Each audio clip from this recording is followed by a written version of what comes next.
आप देख रहे हैं डे एंड नाइट न्यूज, निष्पक्ष और निडर।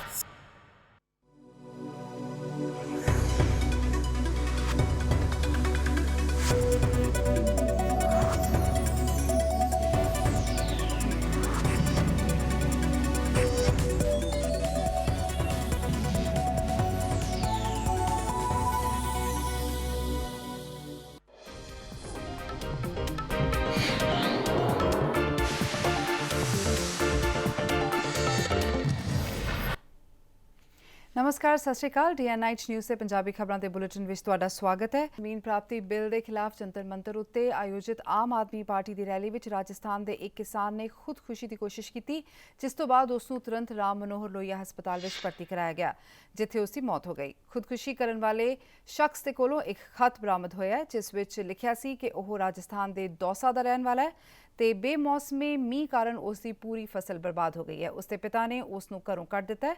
उसके 3 बच्चे हैं ते ओह किवें वापस घर जावे। खत के अंत विच उसने अपना नाम गजेंद्र दस्या।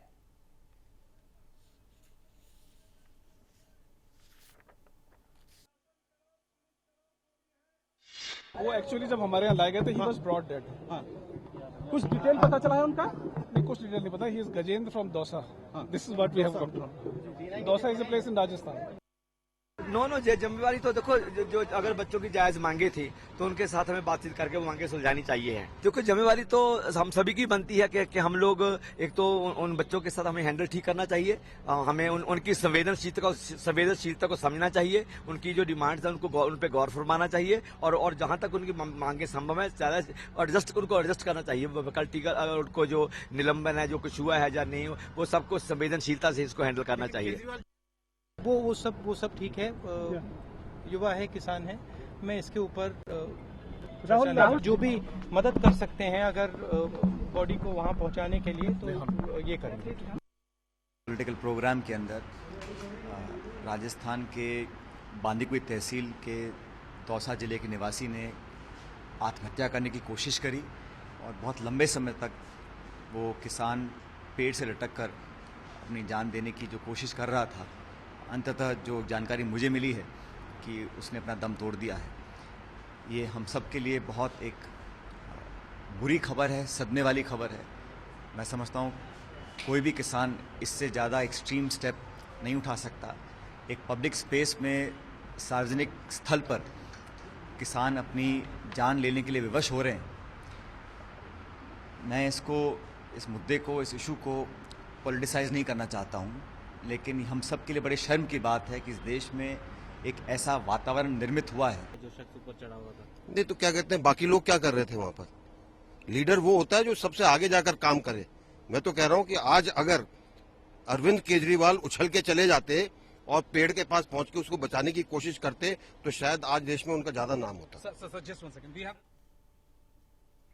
दिल्ली विखे जंतर मंतर उत्ते आम आदमी पार्टी ने केंद्र सरकार की किसान विरोधी नीति और जमीन प्राप्ति बिल खिलाफ एक रैली का आयोजन किया। इस रैली विच वख-वख सूबों तो वड्डी गिनती विच किसानां ने शमूलियत की। इस दौरान दिल्ली के मुख मंत्री और आम आदमी पार्टी के आगू अरविंद केजरीवाल ने रैली को संबोधन किया। उन्होंने कहा कि मोदी सरकार कुछ वड्डे अमीरां लई जमीन प्राप्ति बिल लैके आई है। केजरीवाल ने कहा कि इस कानून मुताबक किसानां की मर्जी बगैर जमीन लई जा सकती है और दिल्ली सरकार किसानां की मर्जी बगैर जमीन खोन नहीं देगी। इस तो इलावा उन्होंने कहा कि स्वामीनाथन रिपोर्ट नूं लागू करके किसानों नूं 50% मुनाफा देना शुरू किया जाए तां किसान खुदकुशी करना छड्ड देंगे। उन्होंने पूरे देश के किसानों नूं एकजुट होने का सद्दा दिता। 50% प्रॉफिट ज्यादा मिलना चाहिए। जब मैं अभी मुख्यमंत्री बना, मुझे पता चला कि दिल्ली के कई इंडस्ट्रियल एरिया में, औद्योगिक क्षेत्रों में, कई इलाकों के अंदर, इंडस्ट्रियल एरिया के अंदर इंडस्ट्री उद्योगपति अपनी फैक्ट्रियां छोड़ के जा रहे हैं। मैंने पूछा क्यों जा रहे हैं, तो पता चला वहां ना बिजली है, ना पानी है, ना सड़क है। मैं भी केंद्र सरकार की तरह कह देता कि उद्योगपति तो अपनी जमीन छोड़ के जा रहे हैं, इनकी जमीनों पे कब्जा कर लो।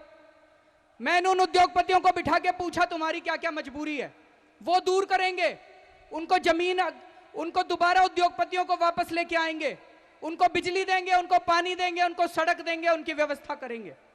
अगर किसानों की मजबूरी है अगर किसान आज आत्महत्या कर रहे हैं, उनसे बैठ के पूछना पड़ेगा कि क्यों आत्महत्या कर रहे हो।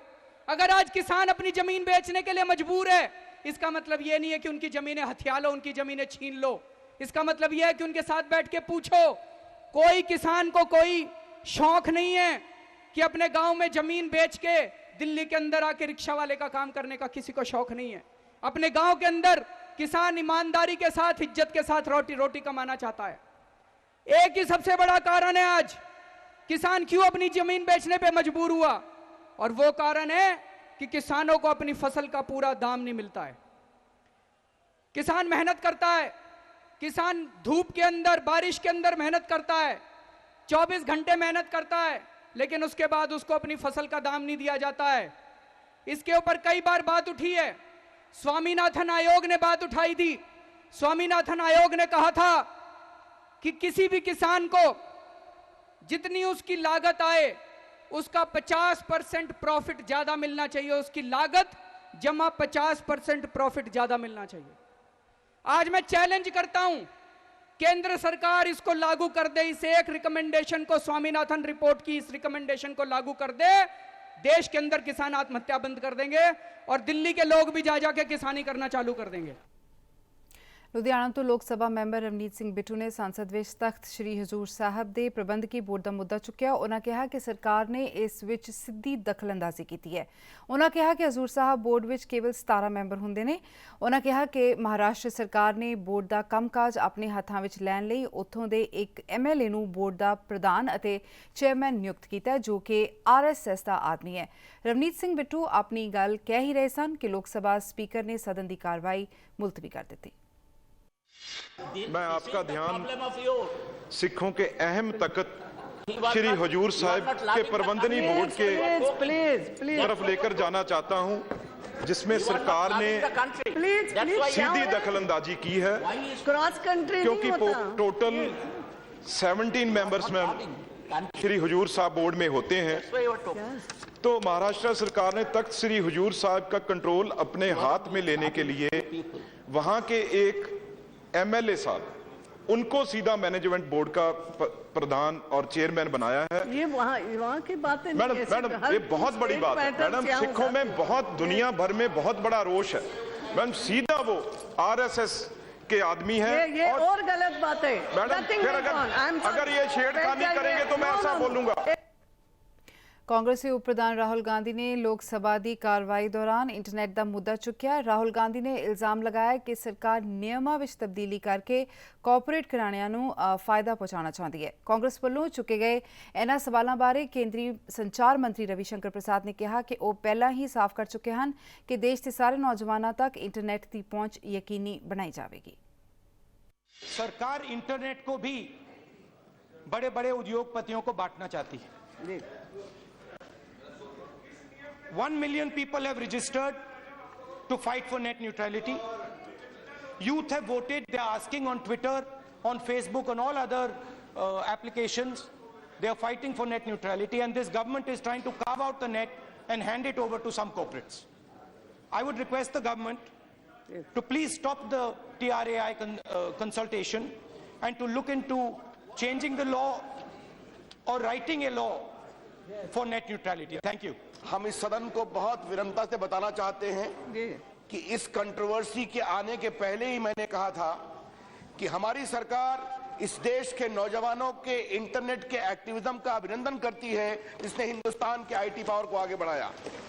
हमारे प्रधानमंत्री ने डिजिटल इंडिया की कल्पना की है, जिसे हम इंप्लीमेंट कर रहे हैं, जिसमें उनका निर्देश है सारे देश के लोगों को इंटरनेट की सुविधा उपलब्ध होनी चाहिए। हमारे प्रधानमंत्री जी ने कहा है कि ऐसी व्यवस्था हमें करनी है कि नॉन डिस्क्रिमिनेटरी रूप से लोगों को इंटरनेट उपलब्ध हो। हमारे प्रधानमंत्री का हमें निर्देश है कि हम सिर्फ ई-गवर्नेंस नहीं चाहते, हम मोबाइल गवर्नेंस चाहते हैं कि मोबाइल लोगों के हाथ में गवर्नेंस उपलब्ध होना चाहिए। ਫੇਸਬੁੱਕ ਤੇ ਬਣੀ ਗਰਲਫ੍ਰੈਂਡ ਨੂੰ ਵਿਆਹੁਣ ਆਏ ਇੱਕ ਨੌਜਵਾਨ ਅਤੇ ਉਸਦੇ ਪਰਿਵਾਰ ਨੂੰ ਲਾਲਚ ਮਹਿੰਗਾ ਪੈ ਗਿਆ। ਲੜਕੀ ਨੇ ਦਲੇਰੀ ਦਿਖਾਉਂਦਿਆਂ ਆਪਣੇ ਮਹਿਬੂਬ ਨੂੰ 5 ਲੱਖ ਰੁਪਏ ਮੰਗਣ ਕਾਰਨ ਵਿਆਹ ਤੋਂ ਇਨਕਾਰ ਕਰਦਿਆਂ ਬੇਰੰਗ ਮੋੜ ਦਿੱਤਾ। ਸੋਸ਼ਲ ਨੈਟਵਰਕਿੰਗ ਸਾਈਟ ਦੋਸਤ ਬਣਾਉਣ ਲਈ ਤਾਂ ਚੰਗੀ ਹੈ, ਪਰ ਕੀ ਇਹਨਾਂ ਸਾਈਟਸ ਤੇ ਮਿਲਣ ਵਾਲੇ ਲੋਕ ਇੰਨੇ ਵਿਸ਼ਵਾਸ ਕਰਨ ਜੋਗੇ ਹੁੰਦੇ ਨੇ ਕਿ ਉਹਨਾਂ ਨਾਲ ਵਿਆਹ ਕੀਤਾ ਜਾ ਸਕੇ? ਇਸ ਤੇ ਸਵਾਲ ਖੜਾ ਕਰਦਾ ਹੋਇਆ ਇੱਕ ਤਾਜ਼ਾ ਮਾਮਲਾ ਅੰਮ੍ਰਿਤਸਰ ਦੇ ਹੀਰਾਪੁਰ ਵਿੱਚ ਸਾਹਮਣੇ ਆਇਆ ਹੈ। ਦਰਅਸਲ ਹੀਰਾਪੁਰ ਵਿੱਚ ਰਹਿਣ ਵਾਲੀ ਜੋਤੀ ਦੀ ਦੋਸਤੀ ਫੇਸਬੁੱਕ ਤੇ ਲਖਨਊ ਨਿਵਾਸੀ ਭੁਪਿੰਦਰ ਸਿੰਘ ਦੇ ਨਾਲ ਹੋਈ। ਫਿਰ ਹੌਲੀ-ਹੌਲੀ ਦੋਸਤੀ ਪਿਆਰ ਵਿੱਚ ਬਦਲ ਗਈ ਤੇ ਫਿਰ ਇੱਕ ਦਿਨ ਆਇਆ ਵਿਆਹ ਦਾ। ਵਿਆਹ ਦੀਆਂ ਸਾਰੀਆਂ ਤਿਆਰੀਆਂ ਪੂਰੀਆਂ ਹੋ ਚੁੱਕੀਆਂ ਸਨ ਕਿ ਲਾੜੇ ਨੇ ਜੋਤੀ ਦੇ ਪਿਤਾ ਕੋਲੋਂ ਦਹੇਜ ਦੇ ਲਈ 5 ਲੱਖ ਰੁਪਏ ਦੀ ਮੰਗ ਕਰ ਦਿੱਤੀ। ਫੇਰਿਆਂ ਤੇ ਬੈਠੀ ਜੋਤੀ ਦੁਖੀ ਤਾਂ ਜ਼ਰੂਰ ਹੋਈ, ਪਰ ਉਸਨੇ ਲਾੜੇ ਨੂੰ ਉੱਥੋਂ ਬਾਹਰ ਜਾਣ ਲਈ ਕਹਿ ਦਿੱਤਾ। ਜਾਣਦੇ ਇੱਕ ਦੂਜੇ ਨੂੰ, ਸਾਡੇ ਚ ਅੰਡਰਸਟੈਂਡਿੰਗ ਕਾਫੀ ਵਧੀਆ, ਪਰ ਪਤਾ ਨਹੀਂ ਕੀ ਹੋਇਆ ਕਿ ਮੈਨੂੰ ਕਿਹਾ ਕਿ ਮੈਂ ਨਹੀਂ ਜਾਣਾ ਉੱਥੇ, ਕਹਿੰਦਾ ਜਾਣਾ। ਉਹਨੇ ਕੰਡੀਸ਼ਨਸ ਰੱਖੀਆਂ, ਮੈਂ ਨਹੀਂ ਮੰਨੀਆਂ। ਕਹਿੰਦਾ ਇੰਨੇ ਪੈਸੇ ਚਾਹੀਦੇ, 5 ਲੱਖ। 5 ਲੱਖ। ਅੱਛਾ, ਤੇ ਫਿਰ ਕੀ ਹੋਇਆ? ਮੈਂ ਮੈਂ ਕੀਤੀ ਕਿਉਂਕਿ ਮੈਂ ਨਹੀਂ ਕਰਨਾ ਚਾਹੁੰਦੀ। ਮੈਂ ਕਿਉਂ ਦਹੇਜ ਦੇਵਾਂ? ਮੈਂ ਸੰਸਾਰਦਾਂ ਤੇ ਪੁੱਛਿਆ, ਇਸ ਦੇ ਨਾਲੇ ਵੀ ਨਹੀਂ ਇਹ ਮੈਨੂੰ ਇੰਨੀ ਗੱਲ ਕਹੀ ਹੈ, ਮੇਰਾ 5 ਲੱਖ ਰੁਪਇਆ ਘਟਦਾ ਲੱਗਣਾ, ਉਹ ਘਟਦਾ 2.5 ਲੱਖ ਅੱਗੇ ਮੇਰਾ ਘਟਦਾ, ਜਦ ਕਿ ਮੈਂ 2.5 ਲੱਖ ਰੁਪਏ ਨਾਲ ਦੇ ਨਾਲ ਜਮ੍ਹਾਂ ਕਰਾਉਣ ਡਿਆ ਦੋਵਾਂ ਬੱਚਿਆਂ ਨਾਲ। ਮੈਂ ਤੁਸੀਂ ਤੁਹਾਨੂੰ ਕਿਤੇ ਲੋੜ ਪੈਂਦੀ ਹੈ ਵਿਜੇ ਬਾਜਵਾ, ਮੈਂ ਮਤਲਬ ਦੇਣ ਡਿਆ। ਔਰ ਫਿਰ ਇਹਨਾਂ ਮਜਬੂਰ ਕੀਤਾ ਸ਼ਾਦੀ ਲਓ, ਆ ਤੁਸੀਂ ਵੇਖ ਸਕਦੇ ਨਹੀਂ। ਮੈਂ ਕੋਈ ਕਿਸੇ ਕਿਸਮ ਦੀ ਮੈਂ ਘੱਟ ਕੀਤੀ, ਸਾਡੀਆਂ ਮੂਵੀਆਂ ਬਣੀਆਂ ਨੇ, ਦੁਨੀਆ ਜਿੰਨੀ ਆਈ ਉਹ ਵੀ ਪਤਾ ਲੱਗ ਜਾਏਗਾ, ਮੂਵੀ ਦੱਸਣ ਡਈ ਹੈ। ਆ ਕੋਈ ਨਾ ਕੋਈ ਮਤਲਬ ਐਕਸ਼ਨ ਤਾਂ ਹੋਣਾ ਚਾਹੀਦਾ ਮਾੜਾ ਮੋਟਾ, ਜੋ ਵੀ ਇਹਨੂੰ ਸਜ਼ਾ ਮਿਲਣੀ ਚਾਹੀਦੀ। ਅੱਜ ਇਹਨਾਂ ਹੋ ਸਕਦਾ ਕਿਸੇ ਹੋਰ ਨਾਲ ਧੋਖਾ ਕਰਨਗੇ, ਬੱਚੇ ਜਵਾਨ ਨੇ, ਕਿਸੇ ਨੇ ਕੋਈ ਆਪੋ 'ਚ ਅੱਜ ਕੱਲ੍ਹ ਚੱਲੀ ਦੀਆਂ ਫੇਸਬੁੱਕ, ਕੋਈ ਨਾ ਕੋਈ ਤੇ ਇਹਨਾਂ ਦਾ ਆਪੋ 'ਚ ਹੋ ਜਾਂਦਾ। ਹਾਂਜੀ, ਲਵ ਮੈਰਿਜ ਸੀ ਕੁੜੀ ਦੀ। ਲਵ ਮੈਰਿਜ ਮਤਲਬ ਇੱਕ ਦੂਜੇ ਨੂੰ ਮਤਲਬ ਪੜ੍ਹੇ ਲਿਖੇ ਇਕੱਠੇ ਨੇ। ਇਸ ਦੇ ਬਾਅਦ ਘਟਨਾ ਦੀ ਸਾਰੀ ਜਾਣਕਾਰੀ ਪੁਲਿਸ ਨੂੰ ਦਿੱਤੀ ਗਈ। ਥਾਣਾ ਸ਼ੇਟਾ ਦੇ ਐਸਐਚਓ ਦਾ ਕਹਿਣਾ ਹੈ ਕਿ ਉਹਨਾਂ ਨੇ ਜੋਤੀ ਦਾ ਬਿਆਨ ਲੈਣ ਦੀ ਕੋਸ਼ਿਸ਼ ਕੀਤੀ, ਪਰ ਗਹਿਰੇ ਸਦਮੇ ਵਿੱਚ ਹੋਣ ਕਾਰਨ ਉਹ ਕੁਝ ਨਹੀਂ ਬੋਲੀ। ਉੱਥੇ ਪੁਲਿਸ ਨੇ ਜੋਤੀ ਦੇ ਬਿਆਨ ਉੱਤੇ ਕੜੀ ਕਾਰਵਾਈ ਕਰਨ ਦੀ ਗੱਲ ਕੀਤੀ ਹੈ।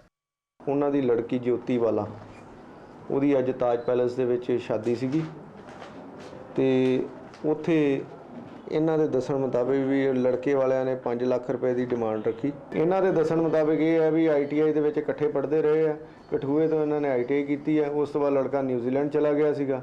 ਇਹ ਫੇਸਬੁੱਕ ਤੇ ਇਨ ਟੱਚ ਰਹੇ ਆ। ਸੋਸ਼ਲ ਨੈਟਵਰਕਿੰਗ ਸਾਈਟ ਉੱਤੇ ਇਸ ਤਰ੍ਹਾਂ ਧੋਖਾ ਮਿਲਣ ਦੀਆਂ ਘਟਨਾਵਾਂ ਆਏ ਦਿਨ ਸਾਹਮਣੇ ਆਉਂਦੀਆਂ ਹੀ ਰਹਿੰਦੀਆਂ ਨੇ, ਜਿਸ ਦੇ ਚੱਲਦੇ ਅੱਜ ਦੀ ਯੁਵਾ ਪੀੜ੍ਹੀ ਨੂੰ ਧਿਆਨ ਨਾਲ ਦੋਸਤ ਬਣਾਉਣੇ ਚਾਹੀਦੇ ਨੇ। ਅੰਮ੍ਰਿਤਸਰ ਤੋਂ ਰਾਜਨ ਗੁਸਾਈ ਦੇ ਨਾਲ Jasleen Kaur, TN night news. Punjab ਵਿੱਚ ਕਣਕ ਦੀ ਖਰੀਦ ਨੂੰ ਲੈ ਕੇ ਪੰਜਾਬ ਸਰਕਾਰ ਅਤੇ ਪੱਲੇਦਾਰਾਂ ਵਿੱਚ ਪਿਆ ਰੇੜਕਾ ਅਜੇ ਖਤਮ ਨਹੀਂ ਹੋਇਆ। ਸਰਕਾਰ ਵੱਲੋਂ ਮੰਗਾਂ ਨੂੰ ਮੰਨਣ ਦੇ ਭਰੋਸੇ ਤੋਂ ਬਾਅਦ ਪੱਲੇਦਾਰਾਂ ਨੇ ਆਪਣੀ ਹੜਤਾਲ ਖਤਮ ਕਰਨ ਦਾ ਐਲਾਨ ਕਰ ਦਿੱਤਾ ਸੀ, ਪਰ ਪੱਲੇਦਾਰਾਂ ਨੇ ਅਜੇ ਤੱਕ ਆਪਣਾ ਕੰਮ ਸ਼ੁਰੂ ਨਹੀਂ ਕੀਤਾ। ਉਹਨਾਂ ਦੀ ਮੰਗ ਹੈ ਕਿ ਪੂਰਨ ਤੌਰ ਤੇ ਹੜਤਾਲ ਨੂੰ ਉਦੋਂ ਖਤਮ ਕੀਤਾ ਜਾਵੇਗਾ ਜਦੋਂ ਮੰਗਾਂ ਸੰਬੰਧੀ ਪੰਜਾਬ ਸਰਕਾਰ ਵੱਲੋਂ ਲਿਖਤੀ ਤੌਰ ਉੱਤੇ ਦਿੱਤਾ ਜਾਵੇਗਾ।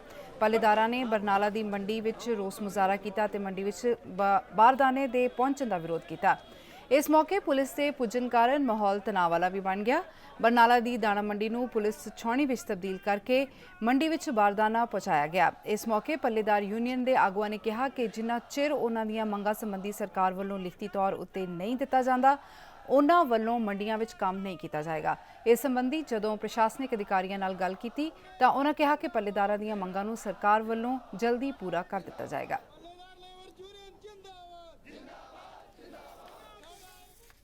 ਸਾਡੀ ਜਿਹੜੀ ਸਰਕਾਰ ਤੋਂ ਮੰਗ ਹੈ ਤੇ ਲੜਾਈ ਹੈ, ਜਿਹੜੀ ਸਾਡੀ ਟਰੱਕ ਯੂਨੀਅਨ ਲੇਬਰ ਦੀ, ਟਰੱਕ ਯੂਨੀਅਨ ਆਪਰੇਟਰਾਂ ਦੀ ਤੇ ਲੇਬਰ ਦੀ, ਅਸੀਂ ਸਰਕਾਰ ਤੋਂ ਜਿਹੜੀ ਇਹਨਾਂ ਨੇ ਨਵੀਂ ਪਾਲਿਸੀ ਬਣਾਈ ਹੈ, ਅਸੀਂ ਉਹ ਸਾਡੇ ਤੇ ਮਾਰੂ ਹੈ, ਮਾਰੂ ਨੀਤੀ ਨਾਲ ਬਣਾਈ ਗਈ ਹੈ। ਉਹਦੇ ਨਾਲ ਸਾਡੇ ਕੋਲੋਂ ਪੈਸੇ ਪੈਣਗੇ ਜੇ ਅਸੀਂ ਸਰਕਾਰ ਦਾ ਕੰਮ ਕਰਦੇ ਹਾਂ। ਹੁਣ ਅਸੀਂ ਕੱਲ ਸਾਡੀ ਸਰਕਾਰ ਦੇ ਮੰਤਰੀ ਸਾਹਿਬ ਨਾਲ, ਸਾਡੇ ਪੰਜਾਬ ਲੈਵਲ ਦੇ ਜਿਹੜੇ ਬਾਡੀ ਦੇ ਪ੍ਰਧਾਨ ਨੇ, ਉਹਨਾਂ ਨਾਲ ਮੀਟਿੰਗ ਹੋਈ ਸੀ।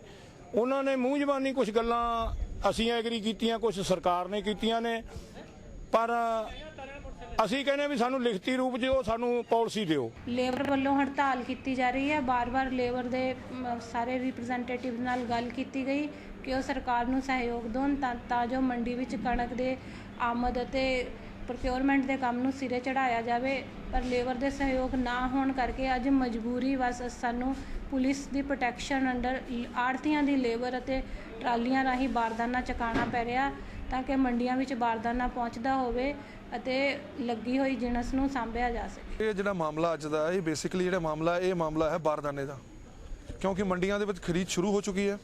ਬਾਰਦਾਨੇ ਨਾ ਹੋਣ ਕਰਕੇ ਜਿਹੜੇ ਕਿਸਾਨ ਨੇ, ਮਜ਼ਦੂਰ ਨੇ, ਉਹ ਕਾਫੀ ਜ਼ਿਆਦਾ ਮੰਡੀਆਂ 'ਚ ਪਰੇਸ਼ਾਨ ਹੋ ਰਹੇ ਨੇ। ਪੱਲੇਦਾਰ ਐਸੋਸੀਏਸ਼ਨ ਦਾ ਇਹਨਾਂ ਦਾ ਆਪਸ 'ਚ ਜਿਹੜਾ ਹੁੰਦਾ ਭਰਨਾ ਹੁੰਦਾ ਨਾ ਟੈਂਡਰ, ਉਹਦੇ 'ਚ ਕੁਝ ਇਹਨਾਂ ਨੂੰ ਆਪਸ ਪ੍ਰੋਬਲਮਸ ਨੇ ਜਾਂ ਉਹ ਖੁਸ਼ ਨਹੀਂ ਹੈਗੇ। ਉਹਦੇ ਰਿਗਾਰਡ 'ਚ ਇਹਨਾਂ ਨੇ ਜਿੱਥੇ ਬਾਰਦਾਨਾ ਪਿਆ ਦਾ ਘਰਾਵ ਕੀਤਾ, ਸ਼ਾਂਤਮਈ ਢੰਗ ਨਾਲ ਇਹਨਾਂ ਨੂੰ ਸਾਈਡ ਤੇ ਕਰਕੇ ਸਮਝਾ ਕੇ ਸਾਈਡ ਤੇ ਕਰ ਦਿੱਤਾ ਗਿਆ। ਹੁਣ ਜਿਹੜਾ ਬਾਰਦਾਨਾ ਉਹ ਲੋਡ ਕਰਾ ਕੇ ਸਾਰੀਆਂ ਮੰਡੀਆਂ ਦੇ ਵਿੱਚ ਪਹੁੰਚਾਇਆ ਜਾਏਗਾ ਤਾਂ ਜੋ ਜਿਹੜੀ ਖਰੀਦ ਹੈ ਕਣਕ ਦੀ ਉਹ ਸੁਚੱਜੇ ਢੰਗ ਨਾਲ ਤੇ ਪ੍ਰੋਪਰ ਹੋ ਸਕੇ। ਸਿਰਸਾ ਤੋਂ ਕਰੀਬ 20 ਕਿਲੋਮੀਟਰ ਦੀ ਦੂਰੀ ਤੇ ਪਿੰਡ ਮੋਚੀਵਾਲਾ ਦੇ ਸਰਕਾਰੀ ਸਕੂਲ ਵਿੱਚ ਤੀਜੀ ਜਮਾਤ ਵਿੱਚ ਪੜ੍ਹਨ ਵਾਲੀ ਮਾਸੂਮ ਬੱਚੀ ਨਾਲ ਜਬਰ ਜਨਾਹ ਦਾ ਮਾਮਲਾ ਸਾਹਮਣੇ ਆਇਆ। ਬੱਚੀ ਨੂੰ ਅੱਧੀ ਛੁੱਟੀ ਦੌਰਾਨ ਇੱਕ ਮੋਟਰਸਾਈਕਲ ਸਵਾਰ ਅਣਪਛਾਤਾ ਵਿਅਕਤੀ ਗੱਲਾਂ ਵਿੱਚ ਲਾ ਕੇ ਆਪਣੇ ਨਾਲ ਮੋਟਰਸਾਈਕਲ ਉੱਤੇ ਬਿਠਾ ਕੇ ਲੈ ਗਿਆ। ਬਾਅਦ ਵਿੱਚ ਉਸਨੇ ਇਸ ਮਾਸੂਮ ਬੱਚੀ ਨੂੰ ਆਪਣੀ ਹਵਸ ਦਾ ਸ਼ਿਕਾਰ ਬਣਾਇਆ ਅਤੇ ਖੇਤਾਂ ਵਿੱਚ ਛੱਡ ਕੇ ਫਰਾਰ ਹੋ ਗਿਆ। ਖੂਨ ਨਾਲ ਲੱਥਪੱਥ ਬੱਚੀ ਉੱਥੇ ਖੇਤਾਂ ਵਿੱਚ ਹੀ ਪਈ ਰਹੀ। ਆਸ-ਪਾਸ ਦੇ ਕਿਸਾਨਾਂ ਨੇ ਦੇਖ ਬੱਚੀ ਨੂੰ ਸੰਭਾਲਿਆ। ਬਾਅਦ ਵਿੱਚ ਪਰਿਵਾਰਕ ਮੈਂਬਰਾਂ ਨੇ ਮਾਮਲੇ ਦੀ ਜਾਣਕਾਰੀ ਪੁਲਿਸ ਨੂੰ ਦਿੱਤੀ। ਪੁਲਿਸ ਨੇ ਬੱਚੀ ਨੂੰ ਹਸਪਤਾਲ ਦਾਖਲ ਕਰਵਾਇਆ ਤੇ ਉਸ ਦਾ ਮੈਡੀਕਲ ਕਰਵਾਇਆ। ਫਿਲਹਾਲ ਪੁਲਿਸ ਨੇ ਅਣਪਛਾਤੇ ਵਿਅਕਤੀ ਖਿਲਾਫ ਮਾਮਲਾ ਦਰਜ ਕਰ ਜਾਂਚ ਸ਼ੁਰੂ ਕਰ ਦਿੱਤੀ है।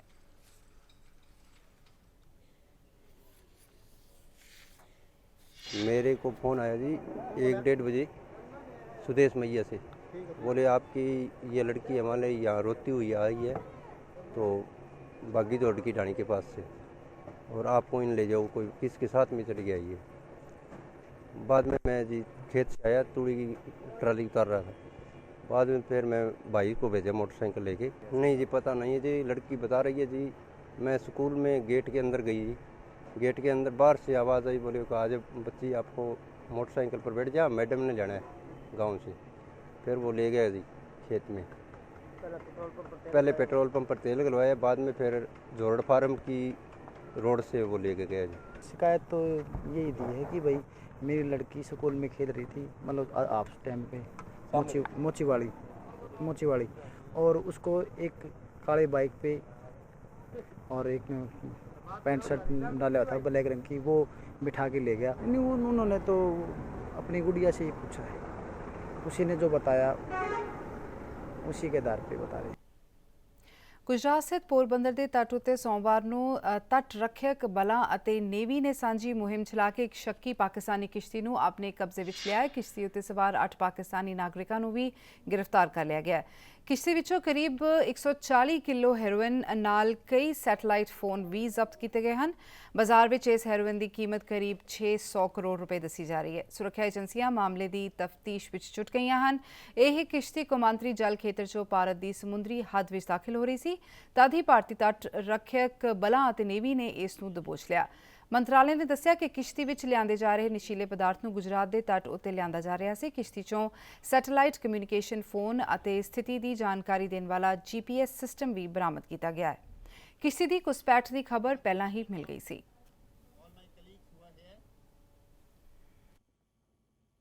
The operation resulted in the apprehension of 8 Pakistani nationals who were manning the boat and are sitting on to right.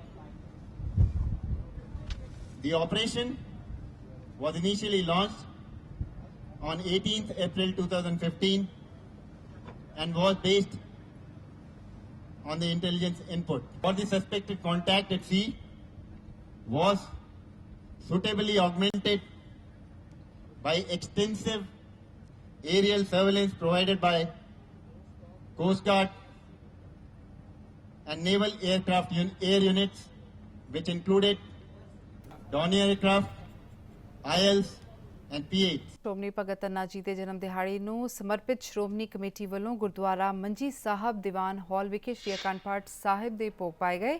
ਇਸ ਦੌਰਾਨ ਧਾਰਮਿਕ ਦੀਵਾਨ ਵਿੱਚ ਕੀਰਤਨੀ ਜਥਿਆਂ ਨੇ ਇਲਾਹੀ ਬਾਣੀ ਨਾਲ ਸੰਗਤਾਂ ਨੂੰ ਨਿਹਾਲ ਕੀਤਾ।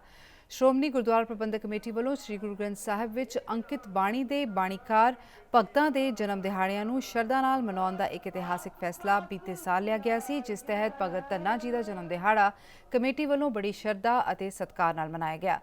1416 ਈਸਵੀ ਵਿੱਚ ਰਾਜਸਥਾਨ ਦੇ ਪਿੰਡ ਟਾਂਕ ਇਕੱਲੇ ਦੇ ਪਿੰਡ ਵਿਖੇ ਪੈਦਾ ਹੋਏ ਭਗਤ ਧੰਨਾ ਜੀ ਦੀ ਬਾਣੀ ਨੂੰ ਪੰਜਵੇਂ ਪਾਤਸ਼ਾਹ ਸਾਹਿਬ ਸ੍ਰੀ ਗੁਰੂ ਅਰਜਨ ਦੇਵ ਜੀ ਨੇ ਸ੍ਰੀ ਗੁਰੂ ਗ੍ਰੰਥ ਸਾਹਿਬ ਵਿੱਚ ਅੰਕਿਤ ਕੀਤਾ ਸੀ।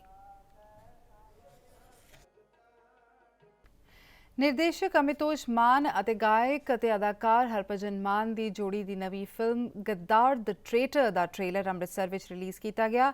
ਇਹ ਫਿਲਮ 29 ਮਈ ਨੂੰ ਰਿਲੀਜ਼ ਹੋ ਰਹੀ ਹੈ। ਇਸ ਮੌਕੇ ਫਿਲਮ ਦੀ ਟੀਮ ਨੇ ਦੱਸਿਆ, ਪੰਜਾਬੀ ਸਿਨੇਮਾ ਜਗਤ ਦੀ ਇਹ ਪਹਿਲੀ ਸਸਪੈਂਸ, ਇਮੋਸ਼ਨਲ ਅਤੇ ਥ੍ਰਿਲਰ ਫਿਲਮ ਹੈ। ਨਿਰਦੇਸ਼ਕ ਅਮਿਤੋਸ਼ ਮਾਨ ਨੇ ਦੱਸਿਆ ਕਿ ਇਸ ਫਿਲਮ ਵਿੱਚ ਹਰਭਜਨ ਮਾਨ ਨਾਲ ਇੰਡੋ ਜਰਮਨ ਅਦਾਕਾਰਾ ਏਵਲੀਨ ਸ਼ਰਮਾ ਤੇ ਬਾਕੀ ਕਲਾਕਾਰਾਂ ਵਿੱਚ ਮਿਸ ਆਸਟ੍ਰੇਲੀਆ ਪੰਜਾਬਨ ਜੇਤੂ ਮਿਸ ਮਨਪ੍ਰੀਤ ਕਰਿਵਾਲ ਅਤੇ ਪੰਜਾਬ ਦੇ ਕਈ ਨਾਮਵਰ ਕਲਾਕਾਰਾਂ ਨੇ ਕੰਮ ਕੀਤਾ ਹੈ। ਇਹ ਫਿਲਮ ਪਿਓ ਅਤੇ ਪੁੱਤਰ ਦੇ ਰਿਸ਼ਤੇ ਦੀ ਕਹਾਣੀ ਹੈ। ਇਸ ਫਿਲਮ ਜ਼ਰੀਏ ਪੰਜਾਬ ਦੀਆਂ ਕੁਝ ਤਲਖ ਹਕੀਕਤਾਂ ਨੂੰ ਪਰਦੇ ਉੱਤੇ ਪੇਸ਼ ਕੀਤਾ ਜਾਏਗਾ।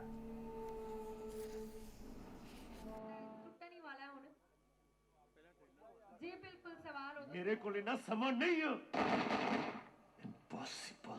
ਸਾਡੇ ਫਿਲਮ ਕੀ ਹੁੰਦੀ ਹੈ ਨਾ ਜੀ, ਫਿਲਮ ਜ਼ਿੰਦਗੀ ਹੁੰਦੀ ਹੈ। ਜ਼ਿੰਦਗੀ 'ਚ ਹਾਸਾ, ਰੋਣਾ, ਡਰਾਮਾ, ਕਾਮੇਡੀ ਸਾਰੇ ਹਿੱਸੇ ਹੁੰਦੇ ਨੇ ਔਰ ਉਹਨਾਂ ਚੀਜ਼ਾਂ ਨੂੰ ਉਹ ਅਸਲ ਬੰਦੇ ਦੇ ਅੰਦਰੋਂ ਆਉਣੀ ਚਾਹੀਦੀ ਹੈ। ਮੈਂ ਤੁਹਾਨੂੰ ਇੰਨਾ ਪ੍ਰੋਮਿਸ ਕਰ ਸਕਦਾ ਕਿ ਫਿਲਮ ਹੈ, ਇਹ ਸਕਿੱਟ ਨਹੀਂ ਗੀ, ਇਹ ਡਰਾਮਾ ਨਹੀਂ ਗਾ, ਇਹ ਕੋਈ ਹੋਰ ਸਟੇਜੀ ਚੀਜ਼ ਨਹੀਂ ਗੀ। ਜਿਹਦੇ 'ਚ ਜਿਵੇਂ ਤੁਸੀਂ ਦੀਵਾਰ ਫਿਲਮ ਦੀ ਮੈਂ ਤੁਹਾਨੂੰ ਉਦਾਹਰਨ ਦਿੰਦਾ, ਦੀਵਾਰ ਇਜ਼ ਐਕਸ਼ਨ ਪੈਕਡ ਲੋਕਾਂ ਨੇ ਕਹੀ ਸੀ ਔਰ ਉਹਦਾ ਮੂਡ ਵੀ ਐਕਸ਼ਨ ਸੀ। ਉਹਦੇ 'ਚ ਇੱਕ ਫਾਈਟ ਸੀ, ਸਿਰਫ ਇੱਕ ਕਿ ਦੋ ਫਾਈਟਾਂ ਸੀ ਸਿਰਫ। ਕੀ ਹੁੰਦਾ ਕਿ ਕਈ ਵਾਰੀ ਤੁਹਾਨੂੰ ਤੇਵਰ ਉਹ ਲੱਗ ਰਹੇ ਹੁੰਦੇ ਨੇ, ਮੂਡ ਉਹ ਲੱਗ ਰਹੇ ਹੁੰਦੇ ਨੇ, ਪਰ ਡਿਸ਼ੂ ਨਹੀਂ ਹੋ ਰਹੀ ਹੁੰਦੀ ਸਾਰੇ ਟਾਈਮ। मेरे तो कम से कम लोग ज़रूर एक्सपैक्ट करते हैं कि जो हरभजन मान लैके आऊगा वो चंगा होएगा, वो कुछ अलग होएगा और उत्ते मेहनत कीती होएगी, उन्होंने शिद्दत नाल बनाया होएगा। सुन के गल मैनूं बहुत चंगा महसूस हो रहा जी, क्योंकि एक आर्टिस्ट ਲਈ, ਇੱਕ ਐਕਟਰ ਲਈ ਜਦੋਂ ਤੁਸੀਂ ਕਹੋ ਕਿ ਜੀ ਇਹ ਬਿਲਕੁਲ ਅਲੱਗ ਆ, ਤੁਹਾਨੂੰ ਇਸ ਤਰ੍ਹਾਂ ਨਹੀਂ ਦੇਖਿਆ, ਤਾਂ ਮੇਰਾ ਖਿਆਲ ਹੈ ਕਿ ਉਹਦੇ ਵਿੱਚ ਹਾਫ ਬੈਟਲ ਆ ਜਿਹੜੀ ਅਸੀਂ ਉਹ ਆਲਰੇਡੀ ਜਿੱਤ ਚੁੱਕੇ ਹਾਂਗੇ। 22 ਮਈ ਨੂੰ ਰਿਲੀਜ਼ ਹੋ ਰਹੀ ਹਿੰਦੀ ਫਿਲਮ ਤਨੂ ਵੈਡਸ ਮਨੂ ਦੇ ਹੀਰੋ ਮਾਧਵਨ ਨੇ ਫਿਲਮ ਦੀ ਸਫਲਤਾ ਲਈ ਸ਼੍ਰੀ ਦਰਬਾਰ ਸਾਹਿਬ ਵਿਖੇ ਮੱਥਾ ਟੇਕਿਆ। ਇਸ ਮੌਕੇ ਉਹਨਾਂ ਕਿਹਾ ਕਿ ਸ਼੍ਰੀ ਦਰਬਾਰ ਸਾਹਿਬ ਆ ਕੇ ਉਹਨਾਂ ਨੂੰ ਰੂਹਾਨੀ ਖੁਸ਼ੀ ਮਿਲਦੀ ਹੈ। ਉਹ ਇਸ ਤੋਂ ਪਹਿਲਾਂ ਤਨੂ ਵੈਡਸ ਮਨੂ ਪਾਰਟ 1 ਵੇਲੇ ਮੱਥਾ ਟੇਕਣ ਆਏ ਸਨ। ਆਪਣੀ ਇਸ ਫਿਲਮ ਤਨੂ ਵੈਡਸ ਮਨੂ ਬਾਰੇ ਮਾਧਵਨ ਨੇ ਕਿਹਾ ਕਿ ਇਹ ਫਿਲਮ ਦਰਸ਼ਕਾਂ ਦਾ ਭਰਪੂਰ ਮਨੋਰੰਜਨ ਕਰੇਗੀ।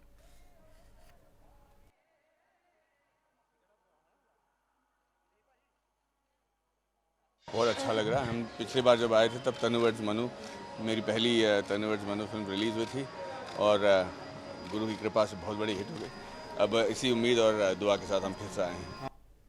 पंजाबी खबरों में फिलहाल इन्ना ही। सानू दिओ इजाजत। धन्यवाद। खबरों दी दुनिया विच आओ, साडे नाल कदे भी किते भी जुड़ो। आपां मिलांगे फेसबुक ते, असीं दिखांगे यूट्यूब ते, सानू फॉलो करो ट्विटर ते। खबरां नाल जुड़े रहो दिन रात।